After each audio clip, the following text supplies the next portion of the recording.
বন্ধুরা এখন দেখছেন আমরা কামাখ্যা মন্দিরে আসছি আজকে আমাবচী ছাড়বার দুদিন পরে আসলাম, আজকে রবিবার। তো এখানে এসে একজন ভক্তকে দেখতে পেলাম যার মাথায় নিকেরা কলসি, তার কলসির উপরে আবার একটা প্রদীপ জ্বলছে, আর সেভাবে সে সিঁড়ি দিয়ে উঠছে, এবার আরতিও করছে। সেই ভক্তকে দেখে খুব আশ্চর্য লাগলো, সে সাংঘাতিক সেই দৃশ্যটা দেখার মতো।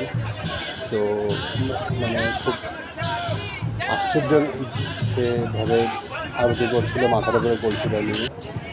এখন আমরা আস্তে আস্তে মন্দিরের দিকে ঢুকছি। তো অনেক ধরনের সাধু সন্তকে দেখতে পেলাম মন্দিরে। এখানে একজন সাধুকে দেখতে পেলাম যে নাকি শিবের পোশাক পরে দাঁড়িয়ে আছে। এবার আমরা আস্তে আস্তে মন্দিরের ভিতর দিকে এগোবো।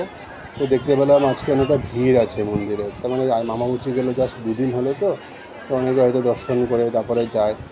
তো সেজন্য এখনও মন্দিরের ভিড়টা পুরোপুরি কমে নেয়, তো সেজন্য অনেকটা ভিড় আছে। কিন্তু রাত্রি এখন ভালোই হয়েছে, এখন রাত্রি প্রায় 8টা বাজছে চলছে। তো 8টার সময় আপনারা দেখতে পাচ্ছেন মন্দিরে একটি প্রাঙ্গণে কীরকম ভিড় আছে।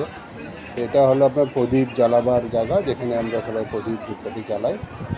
তো এই আপনারা দেখছেন কত ভক্তদের ভিড় দেখুন। আমি যাবো না, তুমি যাও, আমি এখানেই থাকবো।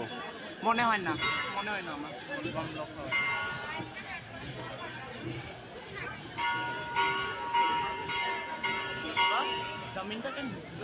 বন্ধুরা সেই ভক্তকে এখন দেখতে পাচ্ছি, যে নাকি তখন সিঁড়ি দিয়ে ওঠার সময় দেখতে পেয়েছিলাম।